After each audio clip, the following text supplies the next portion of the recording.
if you don't know who your target audience is and you don't understand them, then you either have to be willing to go through the process of doing that research and getting that knowledge, or you're not ready to actually put an offer out there. The internet has made it easier than ever to start a business. Succeeding on the internet, now that's another story. The big question is, what are those who are succeeding doing differently? This podcast has the answers. Hi, my name is Lisanne Murphy. I've spent the last 3 years running a successful advertising agency. I noticed with certain clients, I ran into the same problem over and over again. Their offering was just not grabbing the prospect's heart and wrestling them into purchasing submission. Why? Many of these business owners were so far down the road in their journey and so in love with their product, they forgot who they were serving, missing some essential steps along the way. So, I'm pivoting focus. Join me as I go behind the scenes with the most brilliant entrepreneur minds to demystify the nitty-gritty marketing hacks needed to be successful before spending thousands on advertising that ultimately separate the internet legends from the dreamers.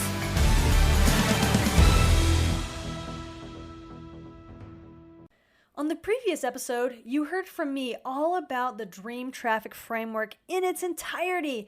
I wrapped up the 6-part series on Dream Traffic like a present with a bow, guys, so make sure to check it out.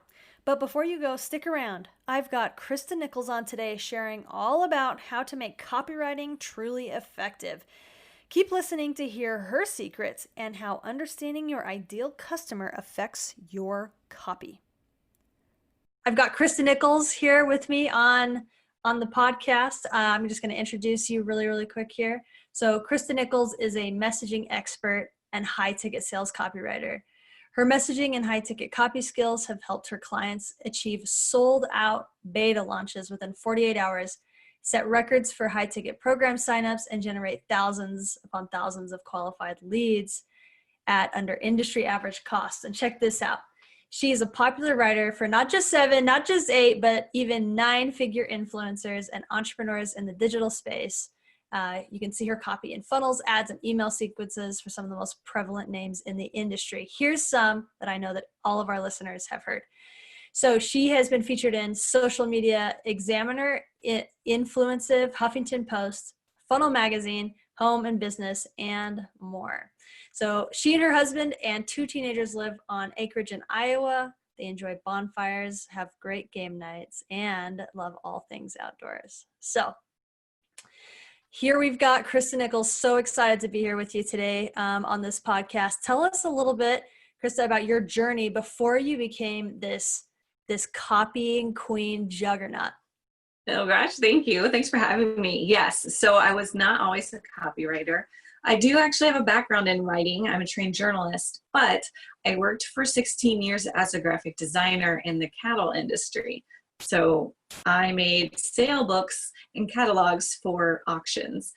And that business I needed to try something new.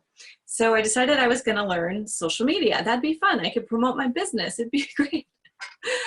Turns out I really love digital marketing. My business that I had as a graphic designer kind of fell apart suddenly. The company that I had 80% of my contracts with announced a retirement, just out of the blue. And so I knew, with 80% of my contracts up in the air, that I had to do something. So I joined a mastermind, and my intention was, well, I'm going to learn how to promote this cow thing, and I'm going to make it really big, and it's going to be awesome. And about 5 minutes in, I was like, oh my gosh, there is so much more out there for me. Like, I don't have to grow this business. I could grow a different business. I could grow a business doing something that I really love. And it wasn't that I didn't like graphic design. I was ready for a change, like I said. And I fell in love with writing ad copy. I started on Facebook ads and got really good at it, got some really good results. I wrote and still do write for a Facebook ads agency or 2, and have been able to just kind of grow from there into all kinds of high ticket sales copy. That's amazing. A woman after my own heart. I've got a Facebook advertising agency. And so I'm all about that, geeking out in the ad life. That's Oh yeah. fantastic. Yeah. No, I was just going to say Facebook ads gets this, the ad policy gets this like bad rap, like ads that you don't prove, nothing gets approved and everything gets shut down. And I like see it as a challenge. Like, let's see how we can word this today to get the Mm-hmm. point across and have it be Facebook approved, because Facebook wants the audience to be engaged. They want the audience to feel connected.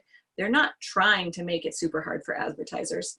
They're just thinking about the client facing experience. And so if I'm thinking about that too as a writer and just kind of building the whole experience around that, then it's, you can write for just about any industry unless it's, firearms and tobacco, and have good results. Yeah, I love that perspective. That's fantastic. Okay, so going back to your journey just a little bit, did you tell me a little bit about your goals? Like, what were you hoping to achieve in your business, or because you talked about like this evolution? It wasn't like you like had this like golden star and like you were just heading for it. So tell me about like your ultimate goal, and like has it evolved as these life events have happened, or like where's all this going for you? Oh yeah, it's been a total evolution. I started out with no goals. Like my biggest goal was always I grew up in a home with two parents. My mom always had home businesses. She did some crafts and stuff, and she was there raising us, she and my dad. And it was always, my biggest goal was always to be a wife and a good mom. And so I graduated from college, went home, got a part-time job, never planned on growing a business. Just thought I would, do this thing over here on the side, and it would be, a little extra money for the family. Well, eventually it turned into our family's only source of income. My husband had a career outside of the home, but due to a shoulder injury, he could no longer do that. And my business was big enough that I brought him into it at the time. So when that announcement came that this company I worked for was going to be retiring, that was a huge blow for us. And I realized that, the last 15 years of me just kind of floating along, not having any goals, not having any vision for a business really, or how I was going to use my talents, was coming back to kind of bite me in the butt. And so I had to come up with something real quick. And like I said, I joined a mastermind, and when I joined the mastermind, I just kind of jumped into everything, like anything social related. I did platform management. I did some graphic design still. I did website design still. I did ads. I did funnels. I did everything. And like in 6 months, I burned out. Just completely, like, I was like, I don't want to be an entrepreneur. I don't want to do this anymore. This isn't for me. I can't do it, and so thinking, I'm just going to work for somebody else. I'm just going to work in somebody else's agency. And I did that for about a year. And in that year, I realized that it wasn't that I wasn't an entrepreneur. It wasn't that I didn't want to have my own business. It was that I had been trying to have the wrong one for me. And when I discovered what that was for me, it was such a turning point, because I realized that I would have to be dead to want to turn my back on the business that I have now. Like, you couldn't pry it out of my hands. I love it so much. So I went all in on my writing business less than a year ago. In the first 30 days, I tripled our monthly income for our family, and has continued to grow since then. And so as I write for clients, I'm also developing programs and courses and trainings that people can use to be able to really dial in on their target audiences, and all the things that people can use, quick, actionable things that get people results. So kind of have both things going on right now, and it just kind of just really feeds all that creativity that I'm able to use now, and I love it. I love that so much. So you just said something that like really, really resonated with me, where you said, like, once I found my thing, like, you'd have to kill me to get me away from it. Like, there's no stopping me. What was that moment when you realized, okay, I've got to stop building a billion skills for every single thing that's in the online world, and like copywriting is it? Like, what was, can you tell me about that moment? Well, I am a really stubborn, and it's hard. Change is hard for me. So I was just going to flame out trying to do it all because I didn't know what else to do. And so, I was burning both ends. I was working all the time. I worked in the dentist's office with my laptop. I worked in the car when we were on our way to the kids' sporting games, all that. And it took my husband to like find me one day on the floor in our bedroom, sobbing just because I was so tired, He like scraped me up off, and just sat me on his lap. And he was like, if I need to go out and get a full-time job so that you can make this work in a way that's not going to kill you, then that's what we'll do, but we'll figure it out. You cannot keep doing that. And he took out a piece of paper and he wrote permission to fail on it, and he handed it to me. And he's like, if you need permission to fail, then here it is. Just, you can't keep trying to do something that's not working. And that was a turning point for me. I pretty much fired all my clients or didn't renew contracts. And like I said, I went to work inside a Facebook ads agency. I started writing copy and then moved into an ads manager role. And I did that for a year, and it gave me the time and the space and the rest I needed to step back and only do the two things that I loved. And that was writing and Facebook ads, writing and paid traffic. And I remember thinking after just, around a month of doing that, I remember thinking, okay, now I can see myself doing this long term. Now I can see myself actually, not dreading the next, 25, 30 years of my life. This is fun again. And that's when I knew that I had found something. It became fun again. And I'm not the kind of person that can do every day after day after day if I don't enjoy it. It just kills me. So I knew that I had struck on something. That's amazing. So it came after action, right? I mean, yeah. Like you of course had to make up your mind to do it, but it took a lot of action. It did. And it took a lot of action that there was no guarantee. Like, it was still a risk. It was calculated, but it was still a risk. I didn't know how it was going to turn out, really. I could have never predicted it would turn out the way that it has, as amazing as it has been. So yeah, you just have to start somewhere. Yeah. Make a choice, make the next step.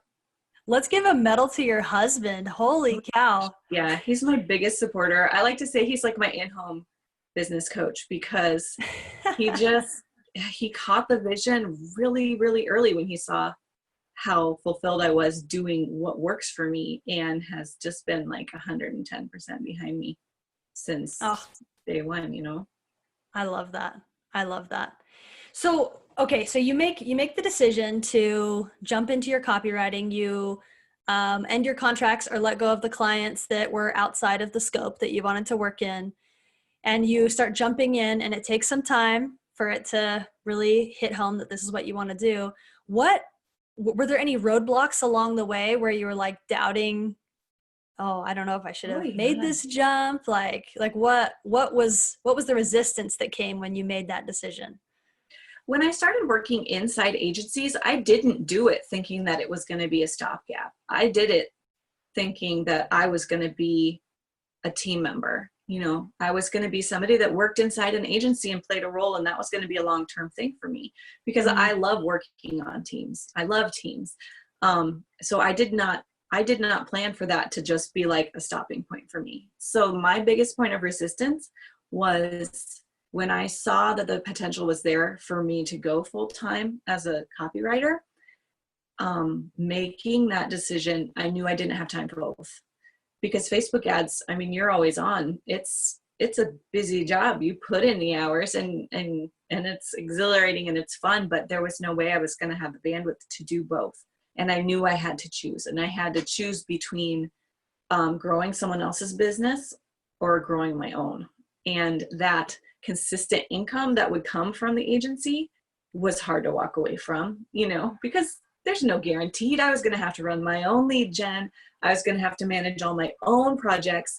I was going to be like the end of the line when it came to interacting with clients and fulfillment and customer service and all of that. So my biggest thing that probably held me back for 3 or 4 months was just making that decision. Like, was I brave enough to go for it? Was I secure enough in what I thought I could do to make that choice? And it was actually, I kind of made it just, I knew it was coming. My husband knew it was coming. I didn't think it was coming as soon as it did, but I took 4 days off at Christmas for the first time in years and years and years. Christmas was always a very busy time in the cattle industry too.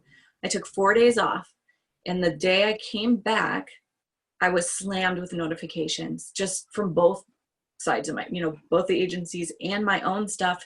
And I realized that after 4 days of being unplugged, that I didn't want to do that anymore. It was no different than any other day had been before I took some time off, but coming back after having that time of being unplugged, I realized that I didn't want to do that anymore. That's not how I run my business. And so I knew I was definite confirmation it's time. Mm-hmm. That's amazing. What I love though is that like no experience that you had was a waste. Like I'm sure that you use every skill that you learned, every hour that you spent with, whether it was with the agency or with previous clients before you made the jump, that influences why you're so successful with your copywriting genius that you've really owned. Yeah, 100%. One of the smartest things I ever did was work in a high-level Facebook ads agency, because you understand how paid traffic works. You understand how audiences work, how targeting works, and it gives you an edge when it comes to knowing how to write for sales if you've seen it happen on the back end. It was definitely like one of the best decisions that I ever made. One of the best things I ever did was studying under a big, very talented teacher and Facebook ads agency, teacher and friend. I love that.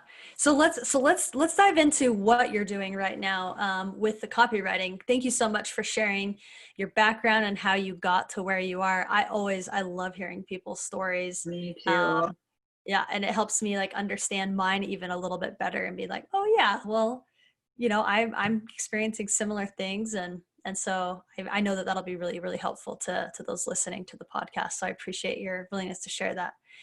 So, in your copywriting business currently, like what are those few things that are just making the biggest difference for your clients?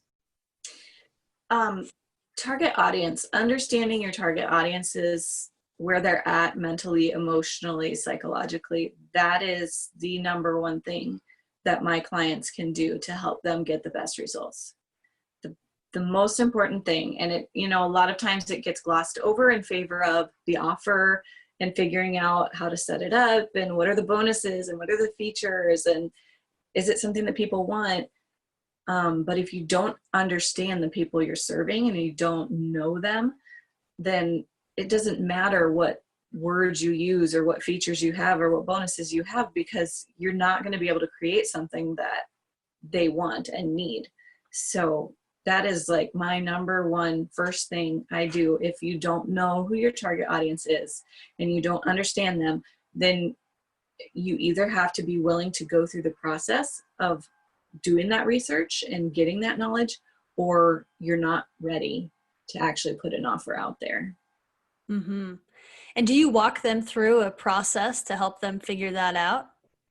I do. Yeah. I have a set process that I use. I call it the mission to message, because every entrepreneur I work with, they're doing something to help improve someone else's life. So whether it's relationships or health or growing a business, they all have a mission. And so I help them turn it into a message. And I've discovered that there are 8 pillars to messaging, that you have to know these 8 things in order to really be able to address all the objections and pain points and questions that your audience has. So yeah, target market, going through that process has made a huge difference in terms of what I can offer my clients. Awesome. So, and is Is it as you go through those 8 things that you figure out like where the pieces are missing for prospective clients? Yeah, definitely. A lot of times we'll hit a certain question. It's basically a ton of questions that I ask them. Sorry, guys. um, but we'll hit certain questions and it'll be like instant, like, that's what I'm missing. I did not understand that about my audience before. And then we're able to go in and address that in the copy to fill in those gaps. So whether it's a false belief that their audience had about their ability to get results, or whether it's something that's missing in terms of connection and community in their offer, those are the things that the process helps them discover so that there aren't any holes. That's fantastic. And was this something like that you innately knew, or did you figure it out from trial and error? Like where was it where you realized, wow, like understanding the target audience really is that foundational mandatory step to being successful? Well, because of my time in the agency, I knew how important targeting was, but I did struggle to get the information I needed from my clients. You know, I had forms and I had questionnaires, but more often than not, I would find myself going back again and being like, oh, you know what? We forgot to address this, or we forgot to address that. I knew I needed a set system, but I hadn't come across anything yet that really fit the bill. And then I was at FHL a couple of years ago, and there was a session where Russell Brunson brought up 8 2 Comma Club winners, and he interviewed them, and he said each one had a different thing that they were talking about, and each thing was, what are the hallmarks of someone who's going to end up getting a 2 Comma Club award next year? And so these 8 different things were all showing, you know, if they let go of their false beliefs, if they understand that they can do it, and these 8 things. And I didn't put the pieces together at first, but then as I was kind of going through my notes one day, I was like, you know what, these are all hallmarks of somebody who can put a successful offer out there too. And so I kind of took that session apart, and I put it back together again, and I worked it and reworked it, and you know, kind of retrofitted it for messaging and copy. And then I started using it on people. Like I would use it on anybody. Like, hey, can I do this with you? Can you give me some feedback? And I probably did that for like 3 or 4 months. And I did it with a bunch of people, and they started getting results. They started getting, you know, sales went up. And the example you gave in my intro where my friend sold his beta in 48 hours, that was one of the first people I did it with. So I knew I had hit on something that was going to make a difference for my clients. I love that. That is fantastic. I'm so grateful that I love how to, like, it wasn't like it just came to you and that was it. Like you workshopped that process for months. And I'm still refining it. I'm still revising it. I'm not going to set something down and say, boom, done. This is it. It can never get any better. I don't believe that. So as I continue to do it, I continue to rework it. I continue to move pieces around, especially for different industries. Different questions make a bigger difference or smaller difference. So you kind of have to finesse it for the client. But yeah, I mean, I'll never be done tweaking it. Yeah, for sure. So, and so in our email communication, you said there was one thing where you had in all caps, and you said that you would love to share the one thing that will always keep your offer from converting and how to avoid it. I'm sure you've like glossed on it with some of the things that you've talked about, but I would love for you to just like dial in on what you meant by that. What is the one thing that will always keep your offer from converting and how to avoid it? The one thing that will always keep your offer from converting is if you only focus on the offer. When the offer becomes your focus, you lose sight of your audience, and that will always cause your campaigns to break down. Can you speak more into that about why that's the case? The offer doesn't exist without the audience. You can build something, but if they don't want it and if they don't need it, and if you can't communicate to them why they should want it and why they should need it and what it can do for them, then you just have something packaged up that looks nice. you have to be able to unplug yourself from the offer long enough to remember what it felt like to be the person who needs it. And if you can't do that, then you're going to struggle to be able to connect with them in your messaging and copy. I love that. And do you have another process that helps people unplug from their offer, or is it going back to those 8 pillars again? Yeah, I mean, it always goes back to the 8 pillars. I have like a quick form that I do. It kind of helps me see where they're at, like how much understanding do they really have. So it's 8 quick questions that I always make sure to ask in order to just kind of take their temperature and see where they're at. I love it. You are a systems lady, I can tell. Well, otherwise I feel like my brain falls out and all the ideas just roll around on the floor. So yeah. Keep me together. I love it. So, and you mentioned that those 8 questions in our conversation before, you said that you wanted to offer a free guide to 8 questions to our audience. Is that what you were talking about? Yes. Yep. Awesome. Yep. So do you want to share a little bit about that? Sure. About maybe give an example of a question or like how it'll impact the listeners. Definitely. So yes. So one of the things that I talk about in the 8 questions guide is the idea that your audience is getting exposed to your offer, but they're not coming as a blank slate. They're coming with past experiences, past successes, past failures. They're coming holding baggage. And part of the job of your messaging is to help them let go of the baggage that's not going to serve them going forward. So one of the questions is, what has your audience tried before and why did it not work for them? So it just kind of helps them pinpoint, oh yeah, my audience, this is not the first thing they've tried. This is not the first thing they've tried to do to help solve a problem or meet a need that they have. And for an entrepreneur to understand what the things are that they've tried instantly puts them ahead of the game, because they can address those and just kind of beat that to the punch. Like psychologically, they can be ahead of the game because they can connect in ways that people who don't or have not put the time and energy into thinking about that can. That's powerful. That's so exciting. Awesome. Well, I'm excited for our listeners to pick that up. Thanks so much for your generosity in offering that.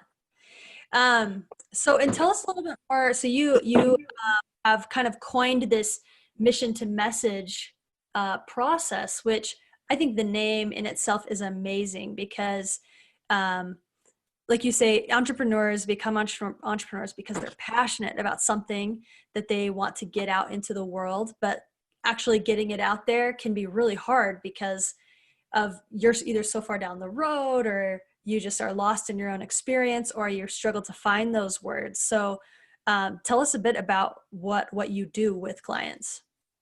Well, I have found that one of the hardest things to do is write your own stuff. I have that problem.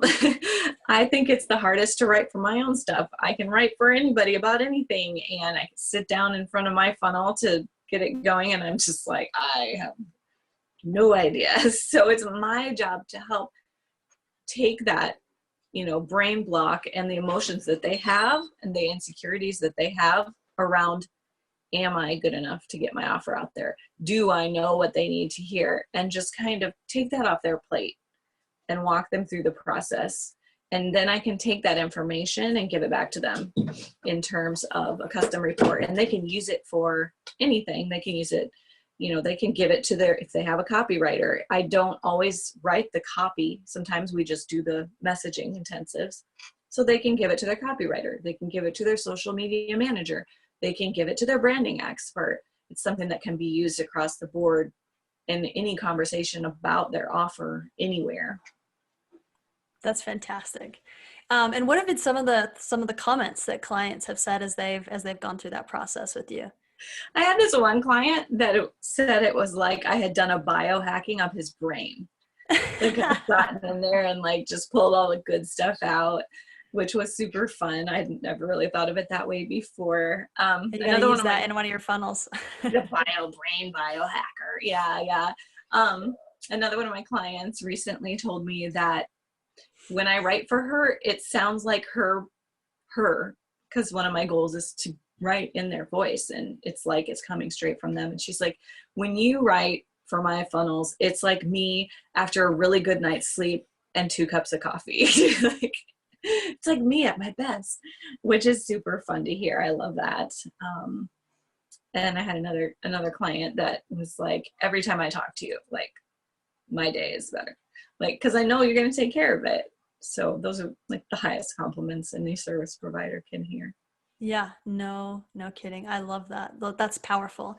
So as you've been working with these clients and they're giving you this feedback and you're seeing the transformation of taking a burden off of their plate, but also impacting the revenue of their business. I mean, like you talked about your friend that had the sold out beta program. What transformations have occurred for you as you've gone through this process? Well, every client I have, every project that I write for teaches me something, either in terms of, the knowledge and the information that they're putting out there, because I get to see a lot of amazing offers and I get to learn a lot about a lot of really valuable things, but also in terms of how campaigns do and what works and what doesn't, and what's trending now, what's kind of going by the wayside. So I'm always learning ways to continue to grow and continue to shift. But probably one of the most important changes that it has brought for me is just in terms of confidence, in terms of being willing to try new things that maybe I haven't done a lot of yet, just based on someone else's faith in me and what I can do. Yeah, I mean, the confidence has probably been the biggest thing, because it does take some confidence to put yourself out there and to say, I can help someone get results, and I do know what I'm doing. I haven't been doing this for a super, super long time, but I've always been a good writer. And so having the faith of the people that I serve behind me gives me, it's almost like that extra boost of, okay, what's the next thing? What's the next thing I can go for? I should, that's a really big client, but okay, let's just go for it and see what happens. I love that. Awesome. Well, Christa, this has been a fantastic interview. It has been just such a pleasure getting to know your story and about your journey to getting to where you are today. And I appreciate you sharing about your business and for offering our listeners those 8 questions, which I love even the question that you did share about what have they been trying before. So I'm going to post those links to those questions, and also a way to get a hold of you. If anyone wants to reach out and work with you, I'll put those in the listen notes. Just thank you so much for taking the time out of your day, out of your snowy Iowa day to be with us today. It is too. It's snowy. You're welcome. Thanks for having me. All right. Thanks. Thank you for tuning into the Marketing Matrix podcast. On the next episode, we have Courtney Love Gavin. This powerhouse entrepreneur understands how to put businesses on the map using her public relations ninja skills. If you are wondering how to get your name out there, this episode is for you. So click to the next episode to check it out. And while I've got you, I want to always remind you about the Marketing Matrix Toolbox. This resource has tons of free marketing tools to make your marketing journey easier. We add new content to it each week, so register for yourself and get instant access to that growing members area of marketing resources at toolbox.themarketingmatrixpodcast.com. And if you want to join the conversation surrounding marketing, we've got a Facebook group for that. The Facebook group is called Facebook Ads for Coaches, Course Creators, and Lifestyle Brands. It is a free group. We talk about marketing every week. We specifically focus in on those that are wanting to use paid advertising through Facebook to grow their business. Would love to see you there. Introduce yourself, get to know you. So to join that group, go to www.facebook.com/groups/FBAdNinjas. All right, guys, that's it for right now. See you next time on The Marketing Matrix.